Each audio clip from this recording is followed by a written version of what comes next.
Essa aula vai para o meu canal no YouTube, mas aí é importante a oportunidade de participar ao vivo, porque aí a aula fica mais em vias de interação, vocês conseguem tirar dúvida, e já quero lhes deixar bem à vontade nesse sentido. Queria pedir encarecidamente que vocês abram as câmeras para que eu possa vê-los. Fechem os microfones, porque aí para não dar interferência. Quando quiserem falar, é só levantar a mãozinha que eu paro, não tem problema nenhum. Quanto a isso, não tem bronca. Então, para que essa aula é uma continuidade, é uma segunda parte daquela primeira que nós fizemos no mês passado, acerca das estruturas clínicas no Lacan. Então, uma segunda parte hoje para falar sobre estruturas clínicas, contudo, acerca do manejo transferencial.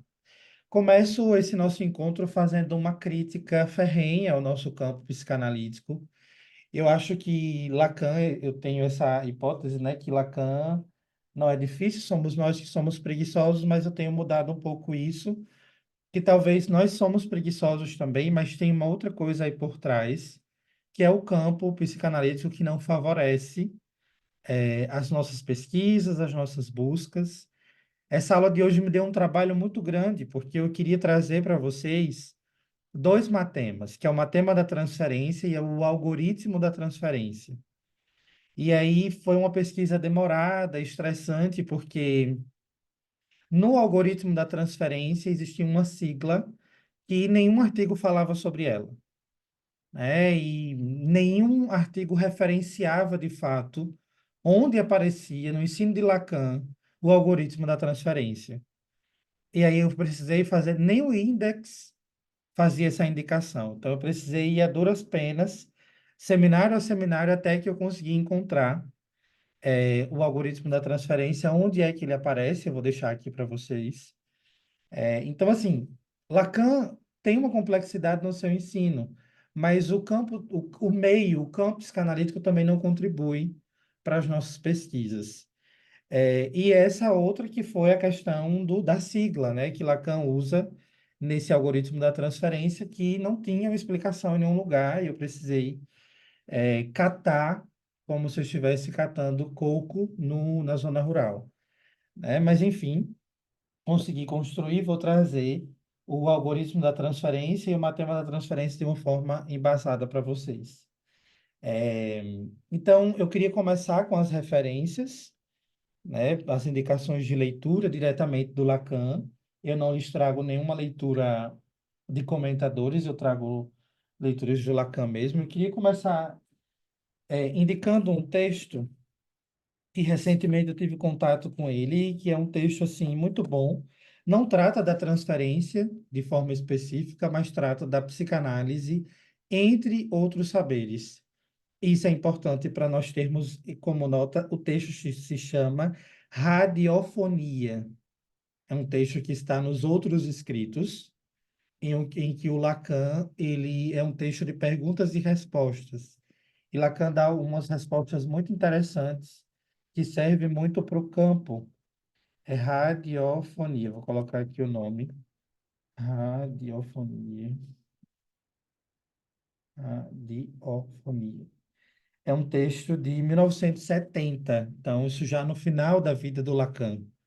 Esse texto não se trata sobre transferência, mas é um texto em que Lacan coloca a psicanálise entre outros saberes e faz um anexo no sentido da linguística, ao qual nós vamos nos valer hoje mais uma vez, encore, mais ainda, para pensarmos a transferência nas estruturas clínicas. Então, esse é o primeiro texto, Radiofonia. O segundo está nos escritos do Lacan, que se chama, é um texto curtinho, o texto se chama Intervenção sobre a Transferência. É um texto de 1951. Intervenção sobre a transferência. Vou trazer um trecho dele para a nossa aula de hoje. A terceira indicação está no seminário 8. Eu vejo muitas pessoas se perdendo na leitura do seminário 8. porque é um seminário bastante macerante, né? E uma indicação para vocês, para quem quer ler sobre transferência, é começar a ler a partir do seminário 12 e depois, ou melhor, a partir do capítulo 12 e voltar depois para ler o comentário de Lacan sobre o banquete de Platão. Então, a minha indicação está do capítulo 12 ao capítulo 18, é quando Lacan aborda, de fato, o tema da transferência no seminário 8. Então, quem for ler, né, uma indicação, se quiserem, para não ficarem presos, porque muita gente não consegue continuar o seminário 8 porque é difícil a leitura inicial do comentário de Lacan a respeito do banquete de Platão. Então, do capítulo 12 ao capítulo 18 do seminário 8. E, por fim, lá no seminário 11, tem dois capítulos em que Lacan fala sobre a transferência, que é o capítulo 18 e o capítulo 19 do seminário 11, os quatro conceitos fundamentais em psicanálise. Capítulo 18 e capítulo 19, ele fala sobre o sujeito suposto saber e da interpretação à transferência. E a base da nossa aula, que é onde está o algoritmo da transferência, que é o seminário 15. Esse seminário vocês não vão encontrar ele ainda em português, né? Não pela editora Zahar, talvez pelo campo freudiano, campo psicanalítico do Recife, talvez haja, não sei, mas tem ele no site da Stafelar, né? Para quem ainda não conhece esse site ele é aberto para qualquer pessoa. Coloquei aqui o nome do site, Stafelar. Nele estão os 27 seminários do Lacan em francês, que você consegue acompanhar ele com o Google Tradutor ou com alguém que você conheça que fale em francês.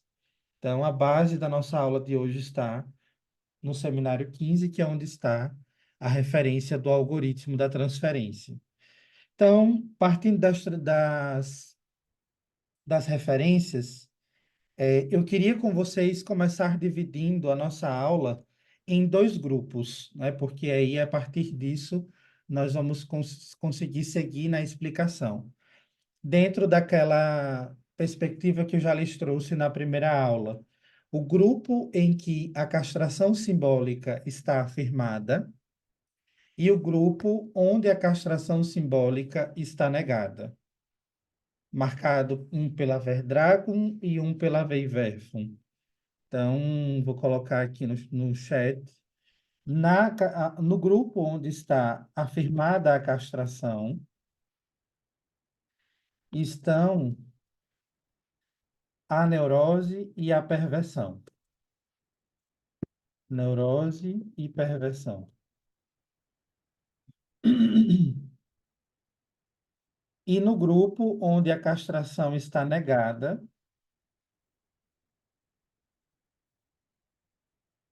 está a psicose.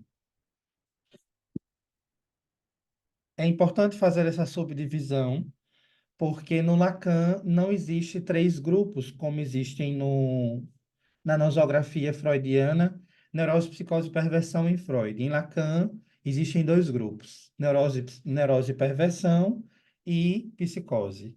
Na neurose e perversão, a castração simbólica está afirmada.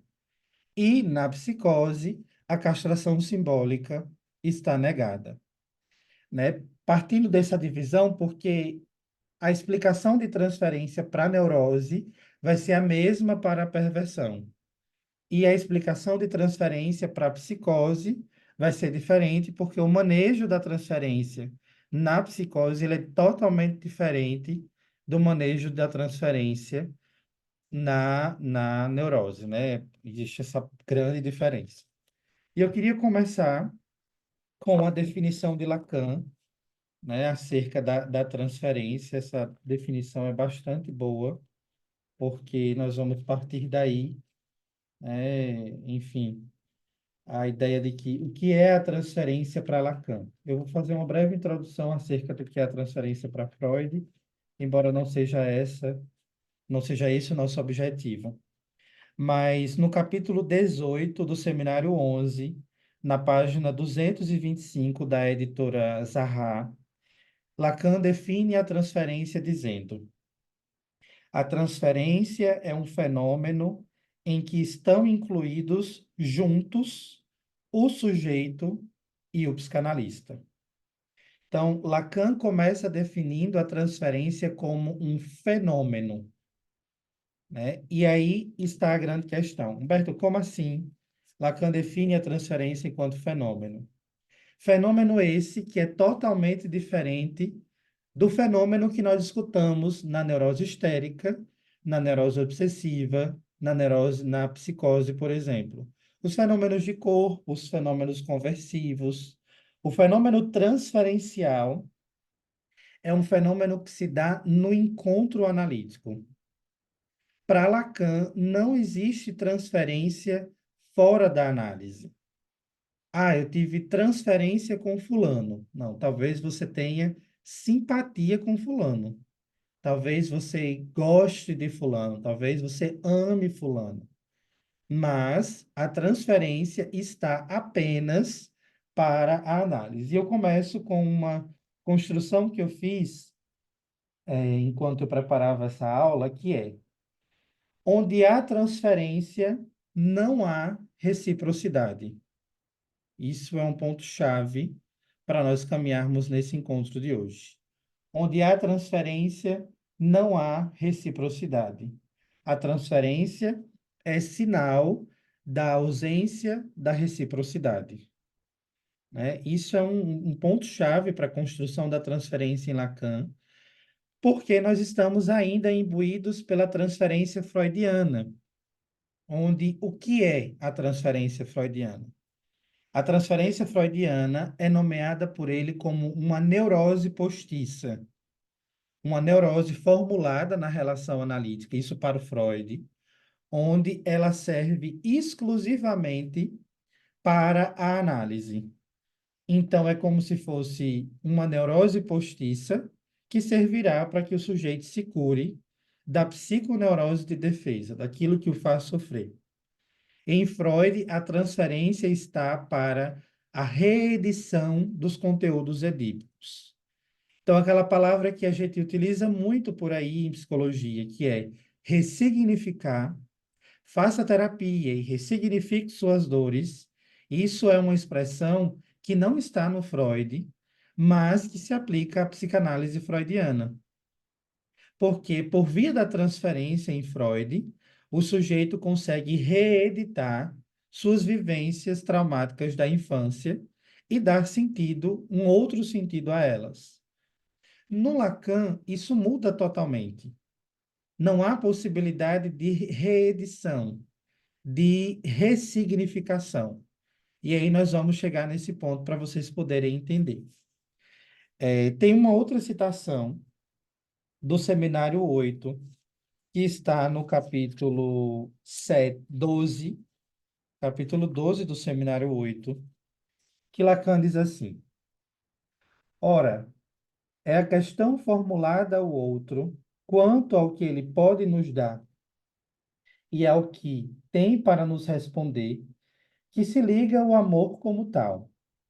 Não que o amor seja idêntico a cada uma das demandas com as quais o assediamos, mas ele se situa no mais além dessa demanda, na, na medida em que o outro possa ou não nos responder como última presença. Todo o problema consiste em perceber a relação que liga o grande outro, ao qual se dirige a demanda de amor e a aparição do sujeito. O que está em questão no desejo é um objeto, não um sujeito.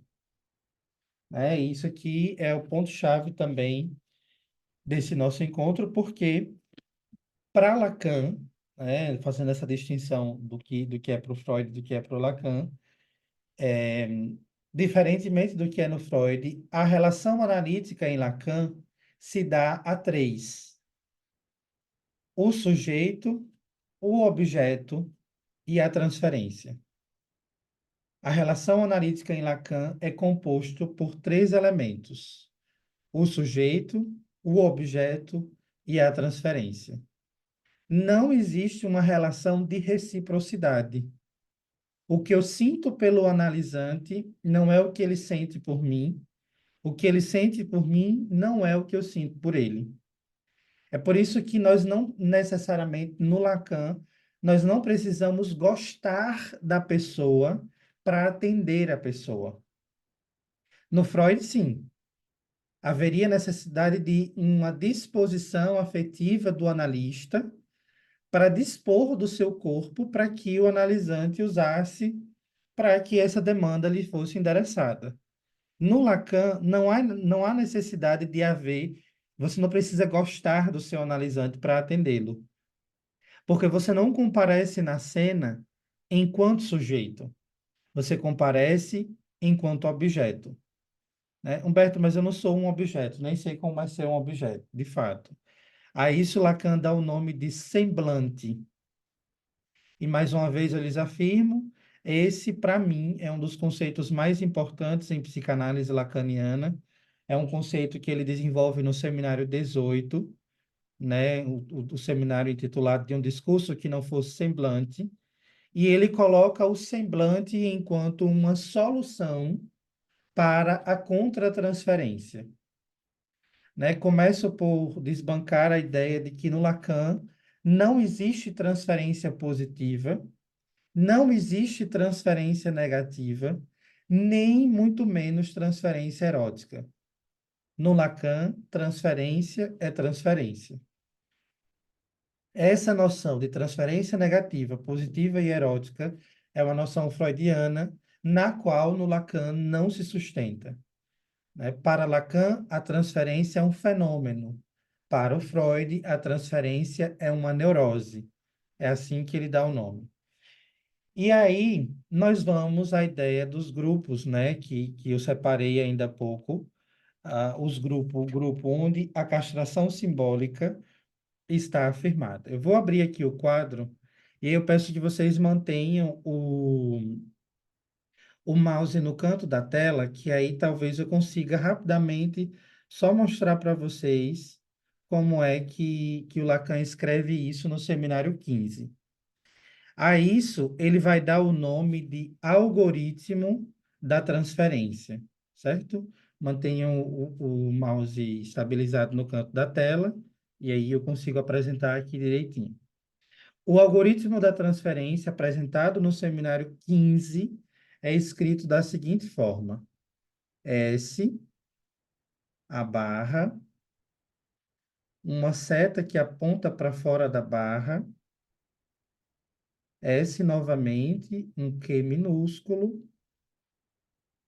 na parte de baixo da barra, outro S, abre parêntese, S1, S2, reticências e SN, S, um N minúsculo. Acho que tem algum de vocês com o Tem mouse alguém rabiscando.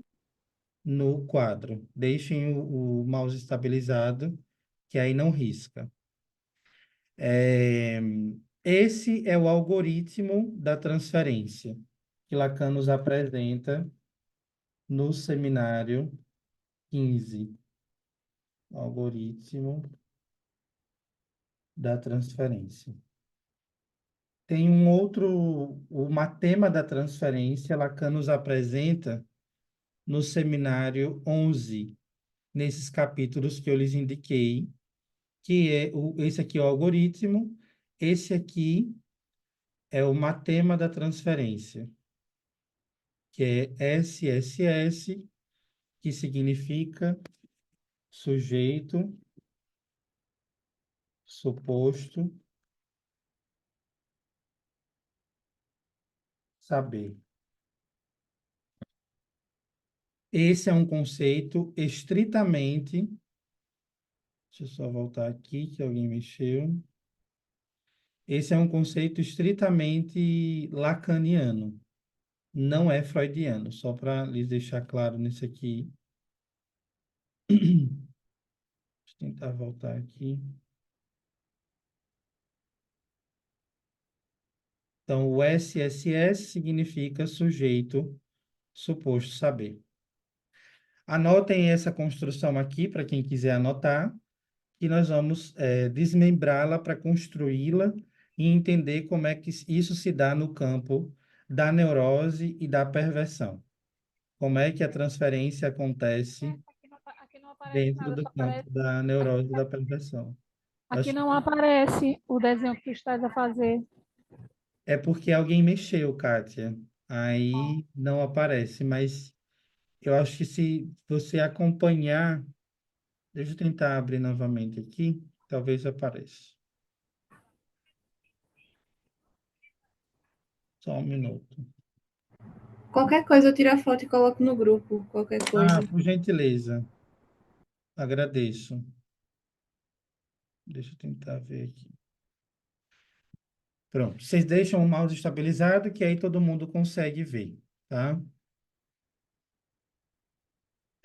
Então, eu vou desmembrar aqui com vocês para ir construindo, né? Lacan coloca essa barra inicialmente, que é representada pela barra da castração, né? Para quem assistiu minha aula do grafo do desejo, que está no meu canal no YouTube, o S representa o sujeito e a barra sobre o S lê-se como sujeito barrado pela linguagem. Então, essa barra aqui do algoritmo da transferência é essa mesma barra que está sobre o S. Primeiro adendo. Então, ele coloca um S acima da barra. Esse S, nós lemos ele como significante da transferência. É aquilo que. Transferência. É aquilo que eu sempre pergunto nos grupos de supervisão que eu conduzo. Do caso em questão, qual é o significante da transferência e que muita gente tem dificuldade de responder, e que é normal. Essa seta é uma seta que aponta, Lacan usa muitas setas ao longo do seu ensino. Então, essa seta, ela aponta para o SQ, um S e um Q, que nós lemos ele como significante qualquer. Significante qualquer. Sob a barra, Lacan escreve o S, novamente, que é o S em que nós lemos sujeito, sujeito do inconsciente, mas convém aqui só o sujeito. Ele abre um parêntese para falar de uma instância que está no sujeito. Lembrando que na língua portuguesa nós usamos parênteses para fazer adendos que não cabem no texto. Da mesma forma, Lacan se serve de um parêntese para falar de algo que não está no texto, mas deveria estar. Então, ele abre um parêntese, coloca o S1, lembrando para quem não assistiu também minha aula sobre os 4 discursos, o, quanto ao S1, nós lemos ele como significante mestre. Significante mestre. O S2, nós lemos ele como saber.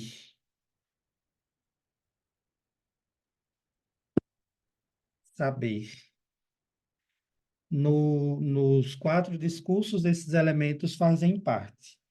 E aí, Lacan coloca uma reticência para apontar uma continuidade de S3, S4, S5 da cadeia simbólica. E ao final ele coloca SN, que foi esse bendito SN que eu tive uma grande dificuldade de encontrar, porque não existia uma explicação para ele, mas eu fui atrás, fucei até não querer mais, me estressei Quis morrer, mas encontrei o significado dele. Que, que, por sinal, quer dizer significado. Então, essa é a descrição do matema da transferência, do algoritmo da transferência para o Lacan. Aqui, para poder explicar o algoritmo da transferência, até para definir aqui, algoritmo da transferência.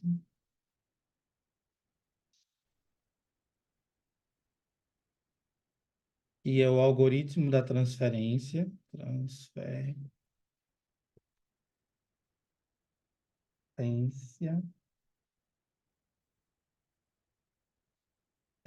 Para explicar essa parte de baixo, eu vou precisar me valer da fórmula da metáfora, que eu já lhes apresentei em um outro momento. A fórmula da metáfora é escrita S sobre S, um pontinho e S. Esse aqui, na verdade, S e S. Essa é a fórmula da metáfora. Aqui na frente tem um outro S.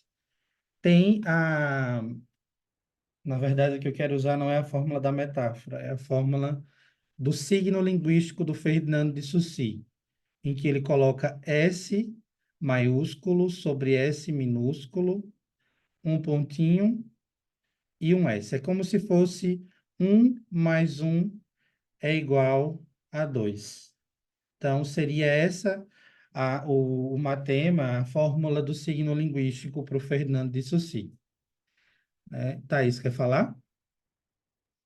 Humberto, só para dizer que o quadro, esse pedacinho direito do quadro está um pouco tampado para a gente. Acho que é Tá, por conta do zoom. certo. Eu vou Então, essa apagar. fórmula que você explicou agora apareceu só metade. Tá. Vou colocar aqui para vocês não precisarem mexer. O que eu escrevi ali foi assim, ó, S sobre S, um pontinho igual a S. Essa fórmula é a fórmula do signo linguístico do Ferdinand Saussure. É como se fosse 1 mais 1, que é igual a 2. Significante sobre significado é igual a signo. É essa fórmula do signo linguístico do Ferdinand de Saussure que o Lacan subverte. Me sirvo disso para poder explicar o algoritmo da transferência e como é que isso acontece dentro dos casos de neurose e de perversão. O significante da transferência para o Lacan é um significante qualquer. E o que é que ele quer dizer com isso, com um significante qualquer? O que leva o sujeito à análise quase sempre é aquilo que ele está passando. A crise de ansiedade, a crise de pânico, o término do relacionamento. Mas isso não é o suficiente para que a transferência se estabeleça. Ele precisa endereçar ao analista algo que ele suponha que o analista ache, ou melhor, que o analista saiba sobre ele. Querer fazer análise não é suficiente para entrar em análise. É preciso que se opere, no campo do discurso, um endereçamento ao analista de um significante qualquer. E o que é que pode ser um significante qualquer? Procurei você porque você parece com a minha mãe. Procurei você porque você parece com o meu pai. Procurei você porque você parece com a minha avó.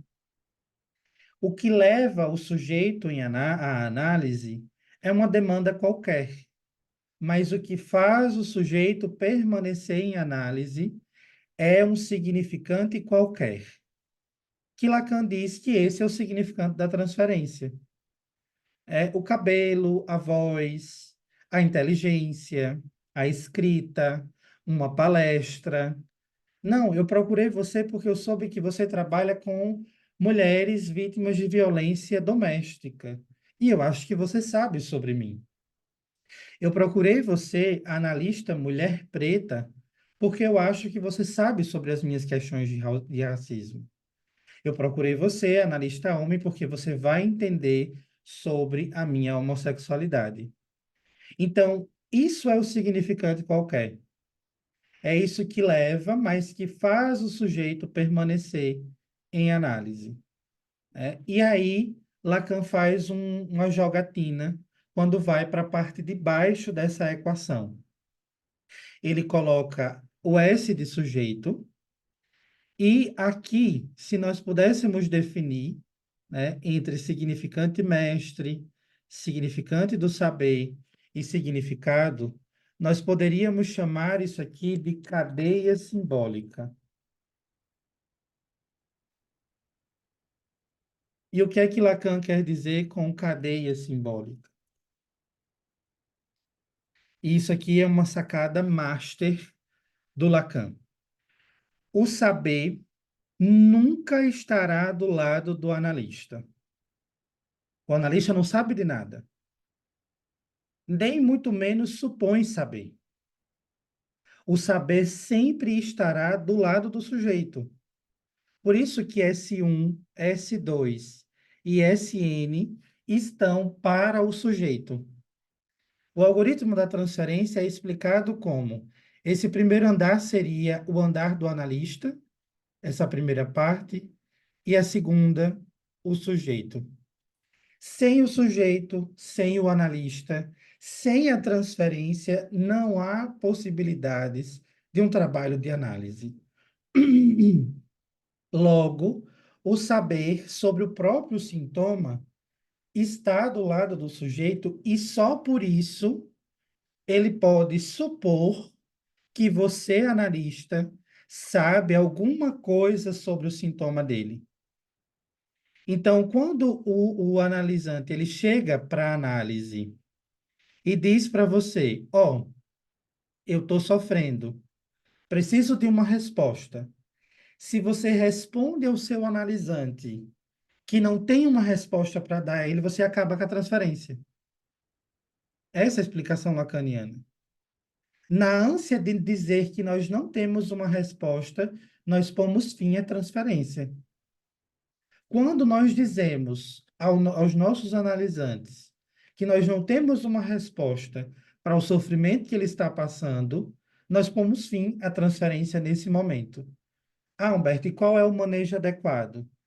Ah, eu acho que você tem a resposta. Me diz aí o que é que eu devo fazer? E aí? O que é que você pode fazer agora? E aí? O que é que você quer fazer agora? E aí? Me explica, o que é que você deseja fazer agora? O manejo da transferência se dá muito mais por uma devolução da demanda do que por uma resposta ou não resposta.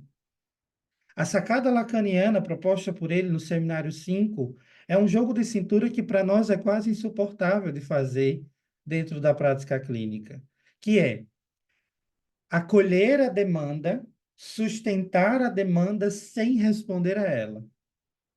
É nesse ponto em que nós escorregamos. Porque na ânsia de não querer responder à demanda, nós respondemos à demanda. Porque sim e não também é resposta. Seria a mesma coisa do amor e do ódio, é uma interface.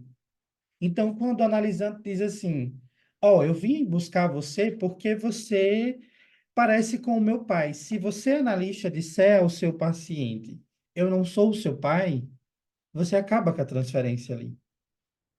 O manejo é, eu pareço com seu pai? Como é que seu pai é? O que é que te faz pensar que eu pareço com o seu pai?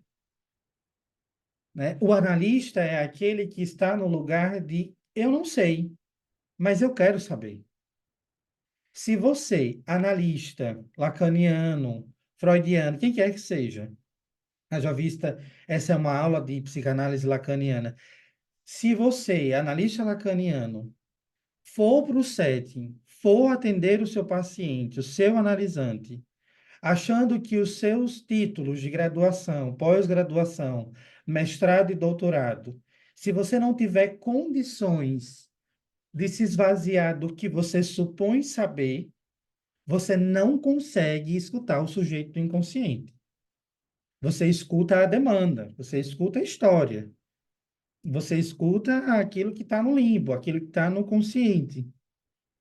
O sujeito do inconsciente é o efeito de articulação que só aparece enquanto articulação significante quando o analista se esvazia do seu saber.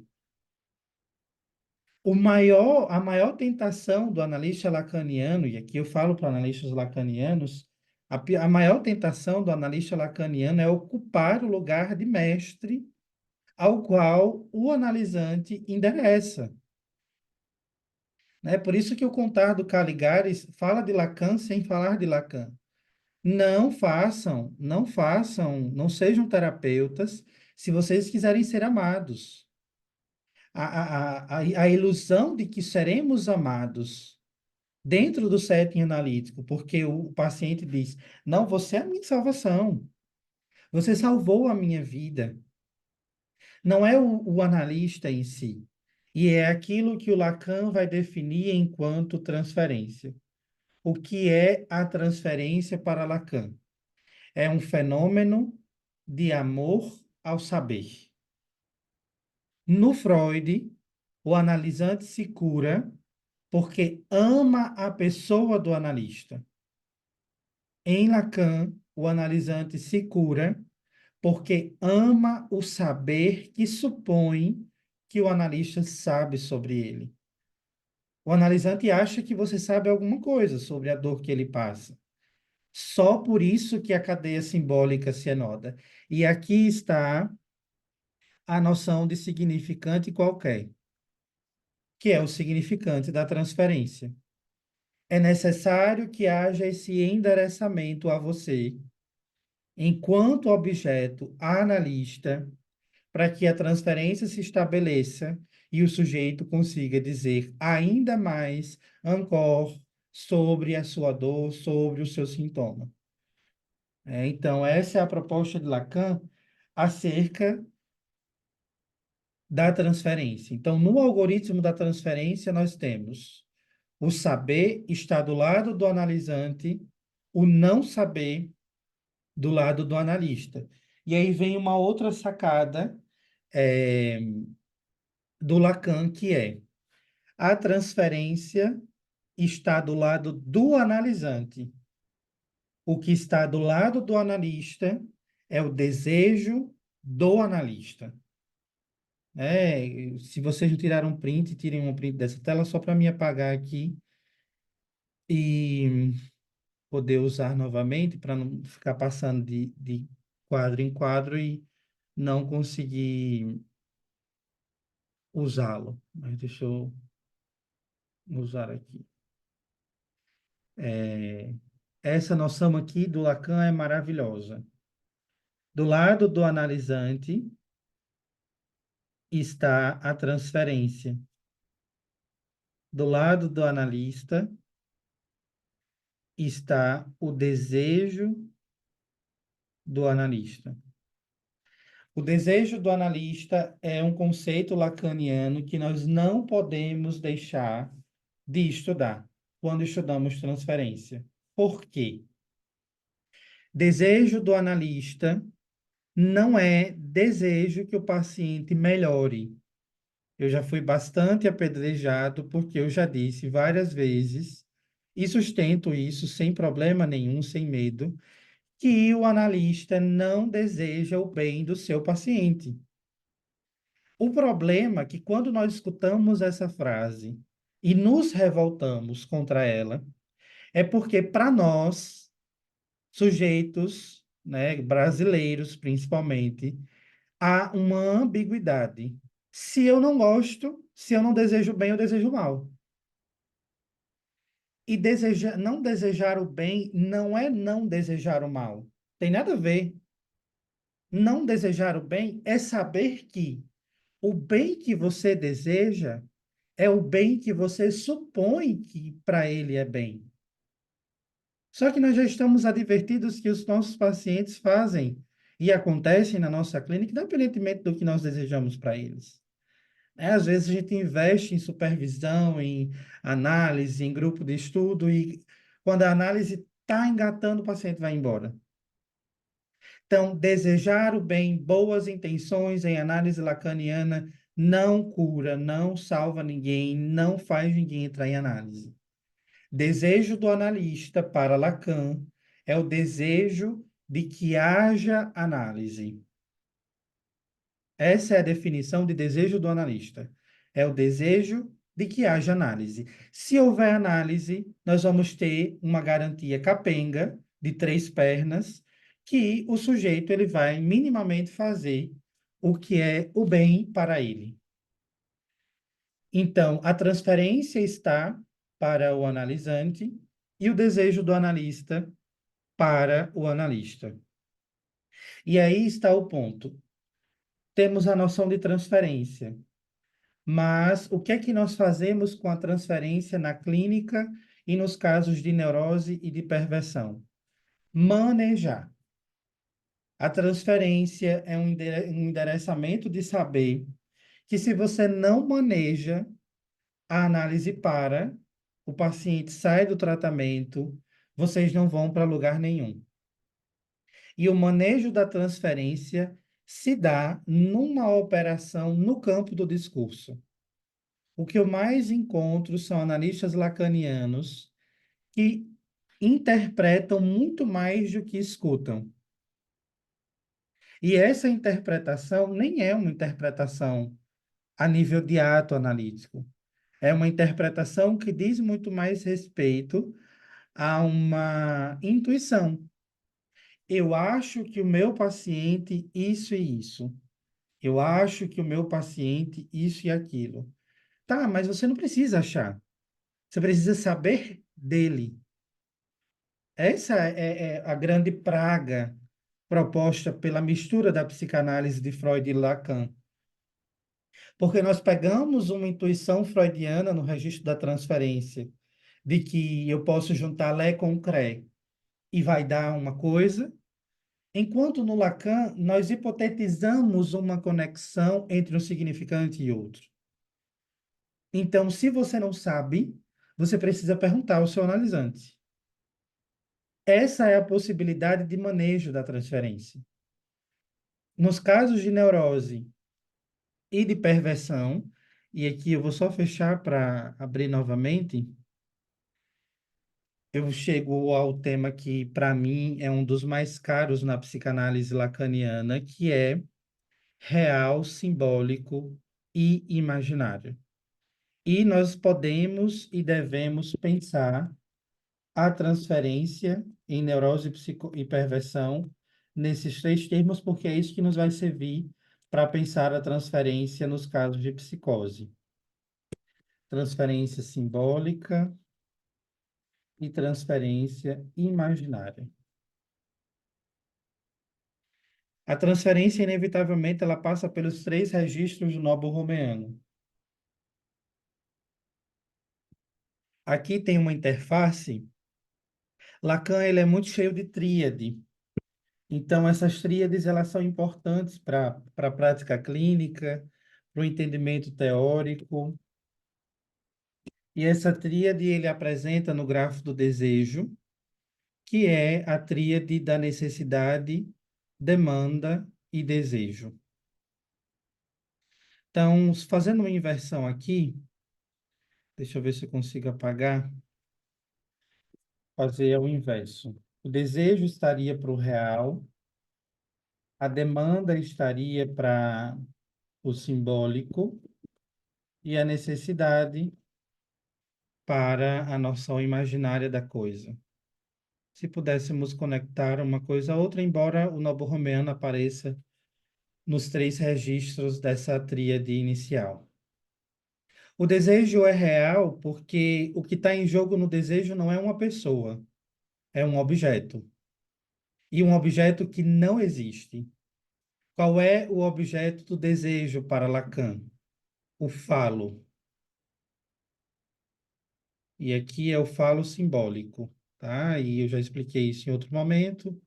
Só para explicar para vocês aqui, toda vez que vocês verem no Lacan esse símbolo aqui, que é o φ, Lacan está falando de falo simbólico. Toda vez que vocês verem esse símbolo aqui, Lacan está falando de falo imaginário. Então, o objeto do desejo é o falo. Contudo, nós não queremos saber qual o objeto do desejo. Nós queremos saber qual o objeto causa de desejo, que é o objeto A. Então, a dimensão do desejo, ela é real, porque não se tem um objeto para o desejo, não se tem paradeiro, não se tem nomeação, não se tem. E o final de análise tem muito mais a ver com suportar, não nomear o que se deseja e sustentar isso. Por isso que teve umas brincadeiras uma vez no Instagram que era mais ou menos assim: é fácil sustentar um supino de 150 quilos, o difícil é sustentar esse sujeito do próprio desejo. Porque sustentar esse sujeito do próprio desejo tem a ver com sustentar, desejar sem nomear o desejo. E é isso que nós mais temos dificuldades enquanto neuróticos. E aqui a ideia da demanda, aqui está a casca de banana da transferência, porque a demanda é um pedido que não é feito, que não é pedido, é um pedido que não é pedido. Né? Eu costumo explicar a demanda como a pessoa está com fome de comer bolo, e aí ela tem o dinheiro, ela tem como comprar, mas ela chega na frente de uma boleria, numa rua movimentada, e diz: eu queria comer bolo, eu queria que alguém me desse bolo para comer. Ela tem o dinheiro, ela tem como entrar, mas ela pede no meio da rua e não pede dentro da boleria. Isso é a demanda. É um pedido que não é feito, mas é endereçado. Né? E aqui está a noção de transferência que nos importa na clínica psicanalítica lacaniana. Porque a transferência, enquanto imaginária, ela chega de uma forma maciça. E na neurose e na perversão, a transferência, ela chega na dimensão imaginária, lida assim pelo analista. Porque a casca de banana está no manejo do analista. Porque, por exemplo, a pessoa vai chegar dizendo para você o seguinte: ó, eu estou no trabalho, o trabalho é difícil, o chefe é abusivo. E eu estou angustiada, para mim é difícil, e ela repete isso constantemente. E aí, a primeira coisa que o analista pensa é: se ela saísse do trabalho, a coisa melhoraria. Isso é a dimensão imaginária da transferência. A dimensão simbólica da transferência está em qual é a posição de sujeito dela nesse trabalho. O que é que ela faz quando o chefe é abusivo com ela? O que é que ela diz quando o chefe é abusivo com ela? Como é que ela se defende desse chefe? Será que ela se defende? Como é que ela age diante dos colegas? O que é que esses colegas também acham desse chefe que é abusivo? Como é que os colegas agem? Como é que ela age? E aí você começa um trabalho de investigação, porque o manejo da transferência está na direção de: eu quero saber qual é a posição de sujeito diante do que a pessoa está me dizendo. Não é a responsabilidade.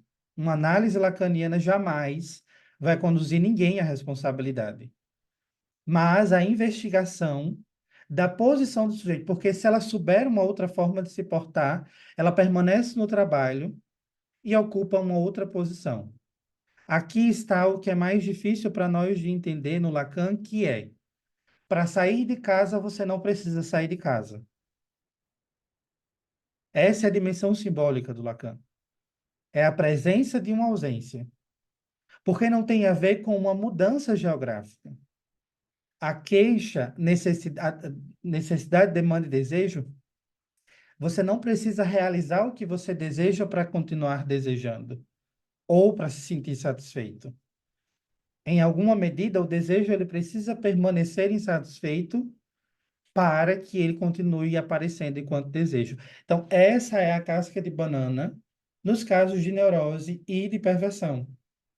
Porque nos casos de neurose, tanto na neurose histérica como na neurose obsessiva, né? É comum nós dizermos que a neurose histérica ela já vem pronta para análise, porque a histérica ela chega e fala e abre, enfim, e diz o que sente, às vezes. Enquanto a neurose obsessiva tem uma certa dificuldade de falar, de simbolizar, enfim, aquela coisa toda que nós já sabemos enquanto manejo dos casos de neurose obsessiva. Nos casos de perversão, né, é uma coisa que eu tenho falado muito para os meus supervisionandos, nós não podemos escutar casos de perversão como se fossem casos de maldade, né, de crimes. Perversão não é maldade. Perversão é posição discursiva. Neurose não é normalidade. Neurose é posição discursiva, né? E aí nós vamos para uma noção, e daqui a pouco eu abro para as questões. Nós vamos para a noção de transferência na psicose. Particularmente, é uma clínica que eu adoro, e isso é muito mais claro, assim, enfim. Na neurose, a transferência vagueia por vários espaços. Na psicose, a transferência ela só tem uma dimensão, imaginária, né? E eu vou lhes contar um caso eu já contei esse caso aqui, no curso das psicoses, que inclusive encerrou semana passada. É um caso de um paciente do CAPS, é, em que ele chega para o tratamento, ele já faz tratamento há um bom tempo no CAPS, desde criança. É um caso de esquizofrenia gravíssima, e eu gosto de exemplificar a transferência nos casos de psicose com esse caso. Ele chega e aí ele tem muita dificuldade, ele não estava em dia com a higiene, então ele estava com odor bem estarrecente, assim, não tomava banho, não escovava os dentes, e a solução para ele era fazer um transplante de crânio, né? Ele dizia que ele só conseguiria viver bem quando ele fizesse um transplante de crânio. E aí a família toda já sabia do que se tratava de um delírio, e esse delírio passou a despontar dentro do funcionamento do caso, quando houve um episódio em específico em que ele viu um animal se aproximando e comendo a sua comida no chão. E ele disse que depois que esse animal comeu a comida, ele ficou feio. E a solução seria um transplante de crânio, ou uma cranioplastia, né? E aí, esse animal era um sapo. Então, percebam a natureza do delírio, né? Um sapo não come comida como come um cachorro, por exemplo. Então, aí está a natureza do delírio. E aí ele chega para a sessão e começa a dizer, falar disso. E ele diz: Ó, doutor, eu tenho uma coisa para lhe dizer, mas é uma doidice da minha cabeça, ninguém acredita em mim. Mas para mim aconteceu isso. Eu acho que o senhor vai dizer a mesma coisa. Eu estava comendo, estava almoçando, e aí aconteceu isso, de o sapo se aproximar e comer minha comida. Depois disso, eu acredito que fiquei feio, e a solução seria um transplante de crânio. Isso ele falava com muita angústia. E aí, enquanto ele dizia isso, ele olhava para mim e disse: Ah, e foi? Como é que era esse sapo? E ele começa a me dar detalhes de como era esse sapo. Sim, faz sentido, né? Parece que realmente foi isso que aconteceu. E aí ele olhou para mim assim, com um olho um pouco avantajado, e disse: Pronto, ou eu vou apanhar, ou o tratamento se engata agora. E aí ele disse: O senhor é a primeira pessoa nesse tempo todo que acredita no que eu estou dizendo. E aí, e é.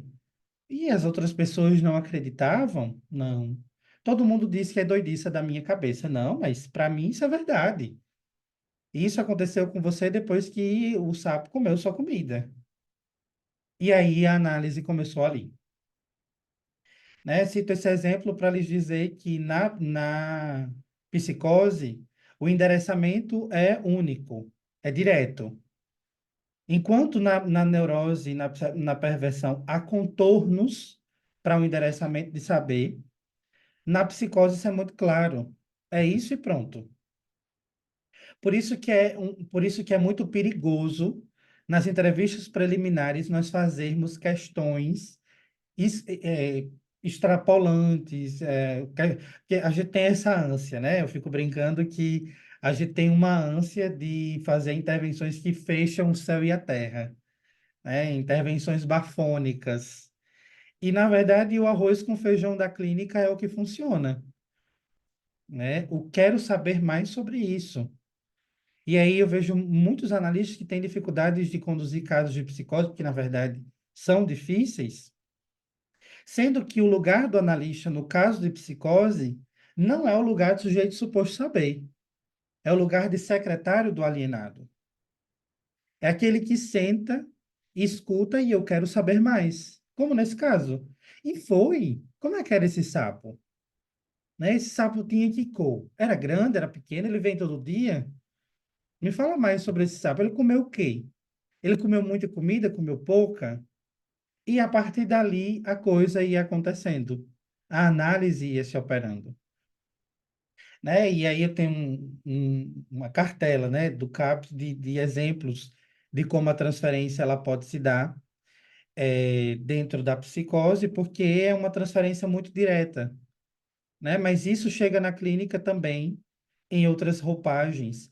Aquilo que muitas vezes a gente chama de pobreza simbólica é, na verdade, a castração simbólica negada. Então, é aquilo que eu costumo dizer e bater na tecla com muita frequência nos grupos de supervisão. Não escutem de um lugar de pressuposto, de que você sabe o que você está escutando. Você não sabe, você quer saber. Essa é a posição do analista lacaniano. Não suponha saber sobre que o casamento terminou por causa disso e disso e disso. A gente especula fofoca de amigo. Nos casos clínicos, dentro da nossa clínica, a gente não especula, a gente investiga, a gente procura saber. Então, o manejo da transferência, enquanto algo que se endereça ao analista, na psicose não existe eu acho que você sabe sobre mim, né? Um exemplo claro de que não existe um requisito, eu brinquei com isso no grupo de técnicas psicanalíticas da sexta-feira. Tem um paciente no CAPS que ele é o mais grave do CAPS e põe medo em toda a cidade. E aí eu peguei um exemplo que o Lacan faz, né, no Alô Lacan, e aí ele estava muito alvoroçado, esse paciente, estava em crise, e aí ele sempre chegava e gritava e dizia como era que estava se sentindo, e aí nesse dia ele queria bater nas pessoas, porque tinha pessoas que estavam entrando na frente dele, segundo eles. Não, vamos fazer assim, você entra agora comigo, certo? Aí ele entrou comigo na sala, eu disse, pronto, vá falando que eu vou pegar água. Aí eu peguei a garrafa, deixei ele falando na sala e fui pegar água. E ele continuou lá falando, né? Eu voltei, ele estava falando ainda. Para lhes dizer que o psicótico ele fala apesar do analista, embora fale para o analista, né? Então, essa é a dimensão da transferência enquanto manejo, tanto nos casos de psicose, e aí está a dificuldade da maioria dos analistas em conduzir casos de psicose, porque muitas vezes o analisante vai chegar e vai dizer que está apaixonado por você, e que é você o amor da vida dele, né? Tinha um paciente que era apaixonado por uma moça, e ele perturbava a vida dessa moça já há 8 anos, porque era o amor da vida dele. E era um caso grave de paranoia. O marido já tinha conversado com ele, já tinha conversado com a família. E ele chegava para mim e dizia, doutor, eu só vou sossegar quando eu tê-la. E aí, não sei a que custa. Para mim, tanto faz ter ela viva ou ter ela morta. Eu quero tê-la. Né? Ele dizia isso. E ele já tentou, em algum momento, invadir a casa dela, a polícia interviu, enfim, toda uma questão. E ele chegava e dizia, só vou fazer assim? Que tal fazer um combinado? Ele tinha muita dificuldade de viver, de fazer as necessidades básicas. E eu fazia muitos combinados com os pacientes. E eu dizia isso eu combinei isso com ele. Que tal enquanto você não a tem, você ir vivendo. Enquanto você não a tem, você poder ir se cuidando. Enquanto você não a tem, já que ela não quer agora, por que você não espera? Né? Tem um livro da Neuza Santos que ela traz a transferência em termos muito claros na psicose. É um caso de um paciente que está na enfermaria, e aí a enfermeira chega para tirar a pressão dele. E aí ela diz: Ó, eu vou tirar a sua pressão, certo? E aí ela está fazendo a visita em todos os quartos, e aí a enfermeira vai, pede o braço do paciente, afere a pressão dele, e quando tira o aparelho, ele desmaia, com a língua para fora. E aí a psiquiatra corre, vem, e aí, fulano, acorde, pelo amor de Deus, não sei o quê, não sei o quê. E aí ele acorda, né? O que foi que aconteceu? Ela tirou minha pressão, né? E ela tirou minha pressão. Eu morri. Isso é a psicose. Na psicose, nós não podemos o que podemos nos casos de neurose e de perversão. Né? Numa perversão, numa neurose, cabe você fazer uma interrupção, um corte. Vou ficar por aqui hoje. Né? Fica com isso, pense sobre isso. Se você fizer isso no caso de psicose, a coisa baldeia, a pessoa entra em crise, ou um paciente traz uma faca para o consultório para lhe matar, como um me trouxe uma vez, né? E, enfim, e sua vida fica em jogo. Mas, numa conjuntura geral, o manejo não é o mesmo, né? Porque o mesmo seria universal. E em psicanálise é muito no 1 a 1. Eu estou lhes trazendo noções para que pensemos a transferência nos casos em questão. O manejo da transferência nos casos de neurose obsessiva é um, nos casos de histeria é outro. Precisamos analisar o caso a caso para saber para onde aponta essa transferência, para saber o sintoma, o modo de gozo, o significante fálico, o significante da transferência, enfim, uma conjuntura. Da mesma forma, nos casos de psicose. Mas a gente tem muita ânsia, eu vejo isso na psicanálise lacaniana, que a gente tem muita ânsia por pensar as estruturas clínicas. E essa é uma noção, né, que eu acho que nós podemos pensar, sim, haja vista, o Lacan nos deu subsídio para elaborarmos essa noção do manejo da transferência nas estruturas clínicas em questão. E aí, agora eu queria ouvi-los, saber o que vocês acharam, saber das questões. Quem começa? Ou não começa, né? Se entenderam tudo.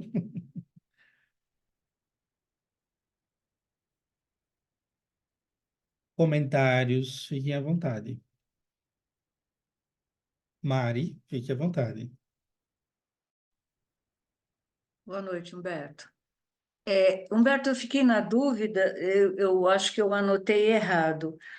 Quando você fala do caso, né, da pessoa que o chefe é muito chato, briga, fala, e essa pessoa não se defende, ela está no simbólico ou ela está no imaginário?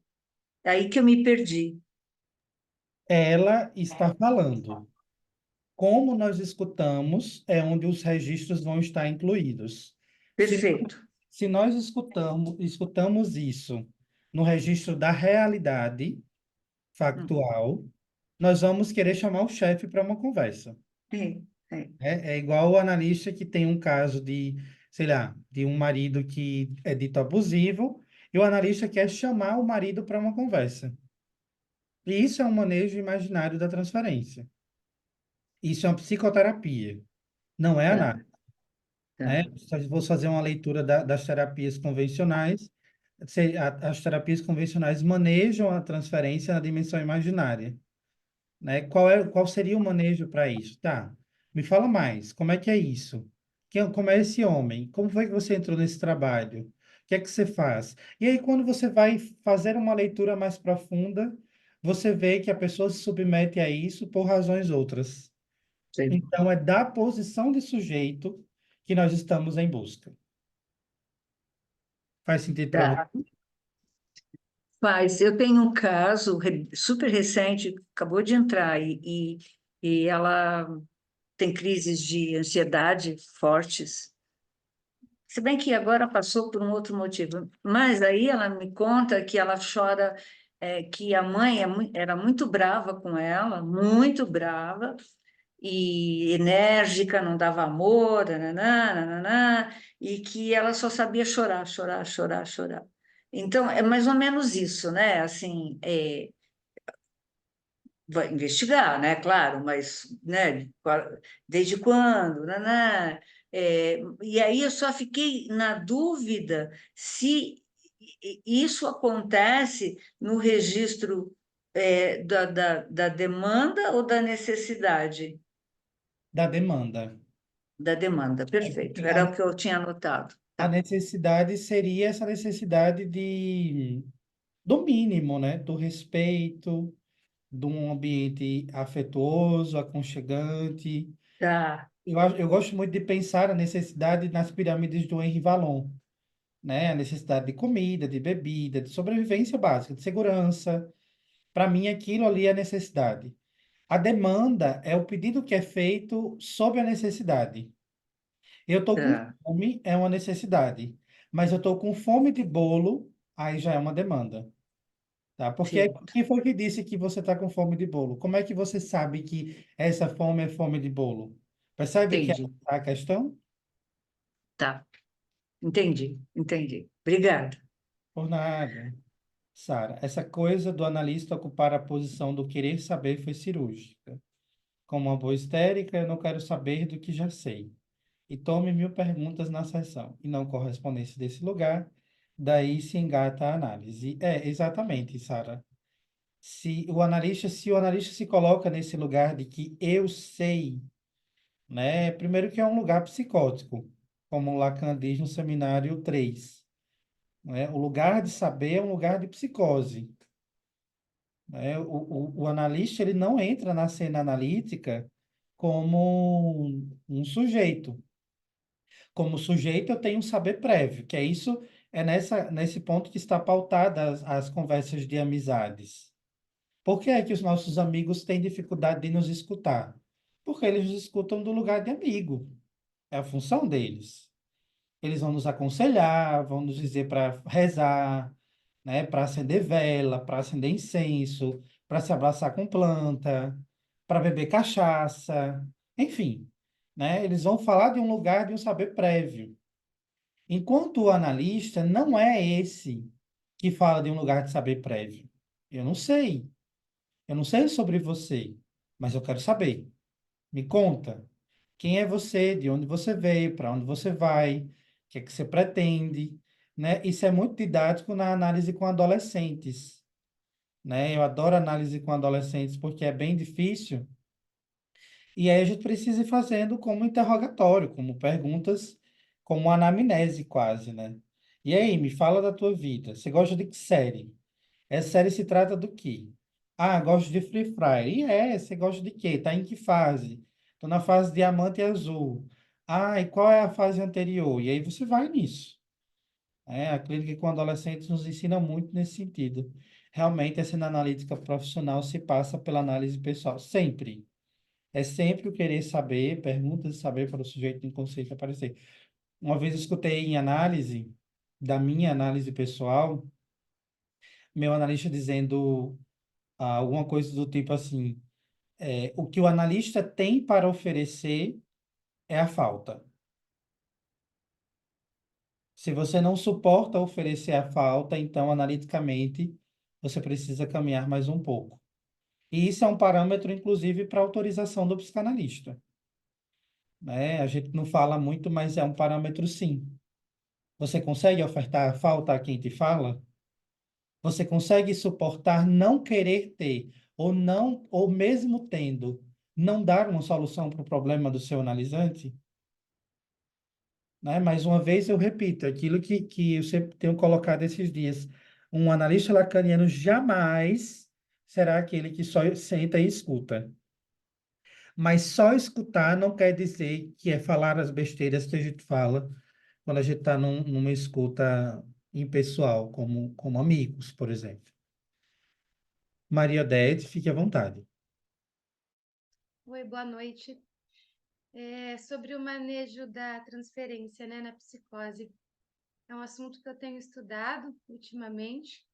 Tenho um paciente psicótico, eu atendo ele há alguns meses, e há bem pouco tempo que eu pensei, é psicose, porque se trata de uma pessoa, doutora em ciências, tem um QI altíssimo, superdotado, trabalha uma vida, né, como dizem, funcional, e só que ele tem um delírio de uma terceira dimensão e que ele é dessa terceira dimensão.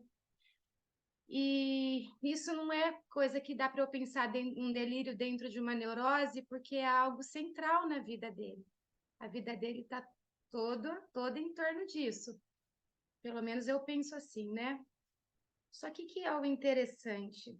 Antes de eu chegar nessa hipótese de psicose, eu estava meio perdida ainda. E eu fiz interferências como neurose. A gente vê na literatura de um como se na psicose, né?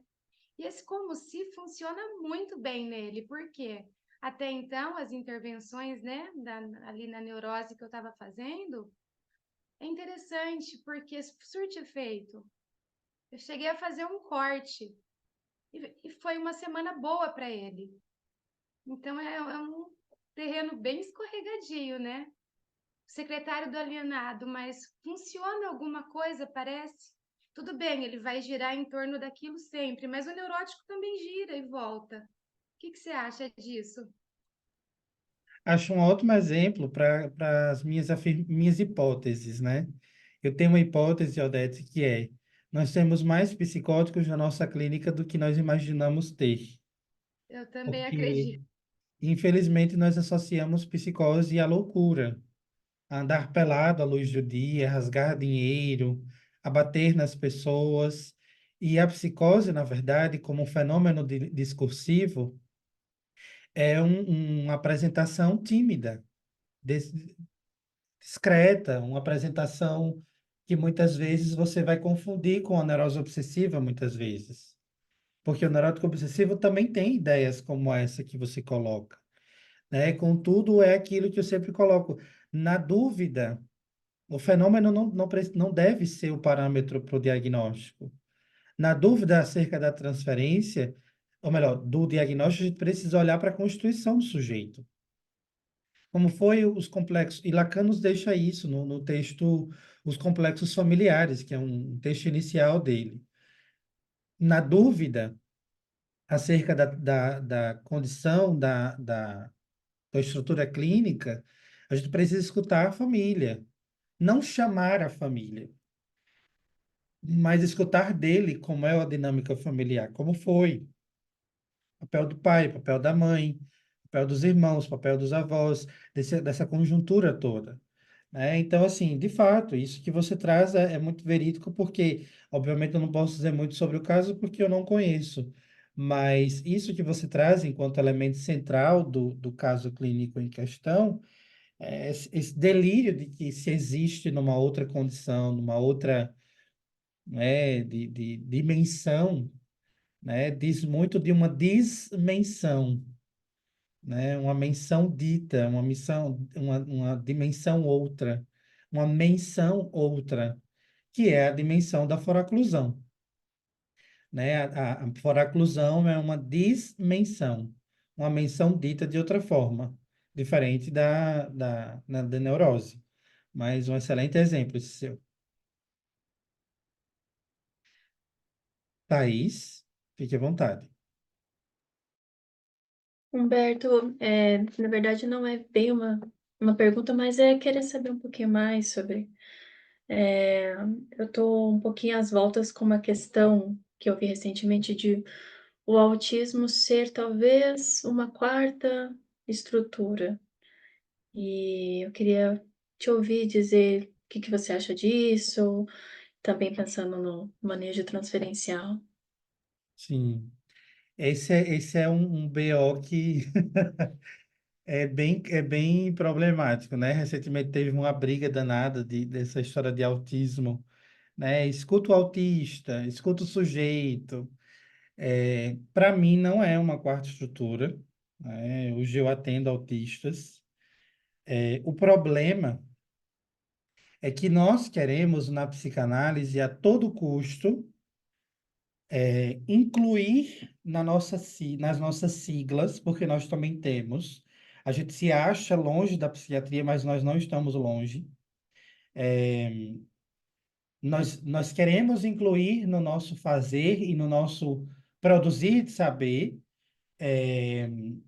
termos da psiquiatria, né? E o que eu mais estou habituado é escutar em supervisão casos de borderline que é psicótico ordinário.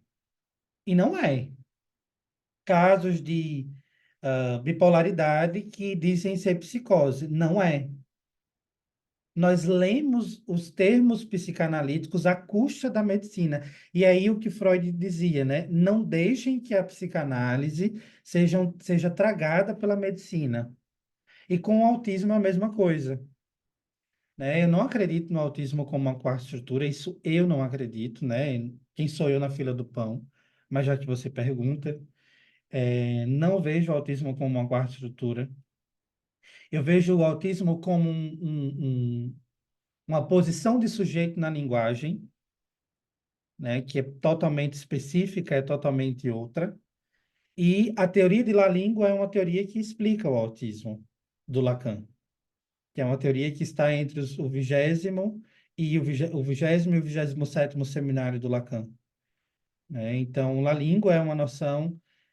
Lacan inicialmente define a La Língua como um som que não tem um formato fonético, formato silábico, que é algo que acontece muito nos casos de autistas não verbais, de crianças que não falam.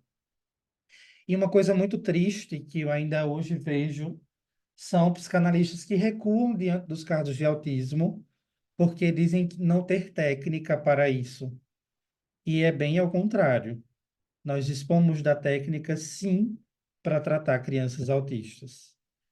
Então, assim, eu vejo o autismo, não vejo como uma quarta estrutura, isso, assim, acaba sendo um equívoco muitas vezes, essa insistência por uma quarta estrutura. Quem é que vai eleger uma quarta estrutura?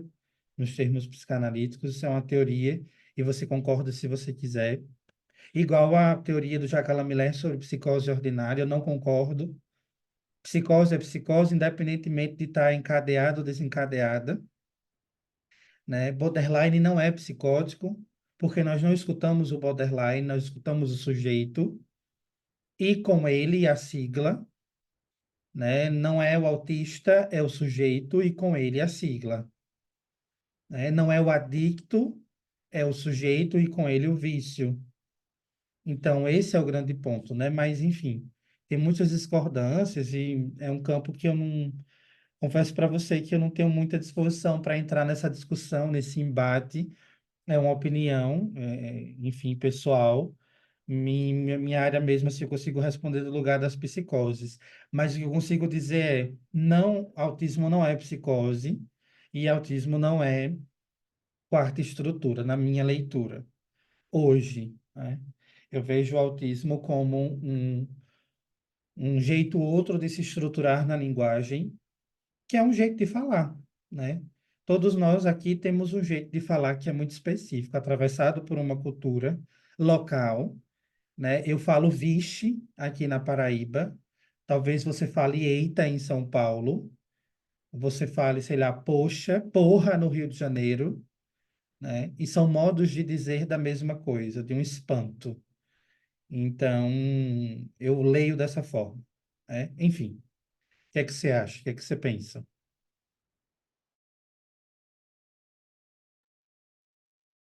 Eu concordo contigo, eu ainda estou começando a saber um pouco mais disso, estudar um pouquinho mais isso. E como foi trazido o caso anterior aí, fiquei pensando nisso, né, de que uma psicose não desencadeada às vezes pode ser colocado como autismo, pensando em pessoas adultas, né, que já estão inseridas na linguagem. Então, por aí que eu tô tentando pensar um pouco melhor e estudar um pouco mais sobre isso. Obrigada. Procure um autor que se chama, eu gosto muito dele, Henrique Lohan. É um autor muito bom, ele fala sobre o autismo. Rosine Roberto Lefort,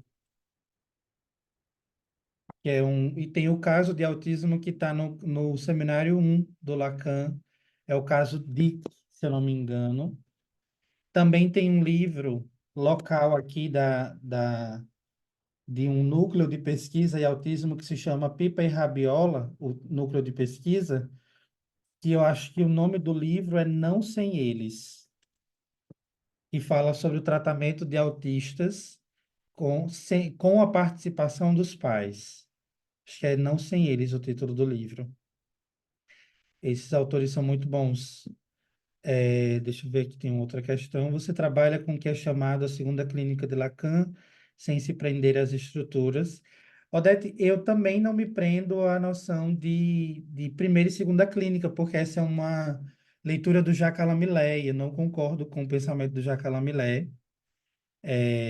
A minha orientação mesmo é lacaniana, roxa e raiz. Então, eu leio os seminários de Lacan à custa dessa demarcação, né? Primeiro, segundo, terceiro seminário. Essa primeira e segunda clínica e ultimíssimo Lacan acaba sendo uma leitura mais milleriana do ensino do Lacan. Eu não me oriento muito por isso. Mas eu não me prendo à noção de estrutura enquanto diagnóstico, né? Para mim não é diagnóstico, é estrutura, é posição discursiva e não estrutura, e não diagnóstico, porque a gente acaba sendo tragado pela medicina diretamente. Mais alguém? Uma última questão para nós concluirmos hoje?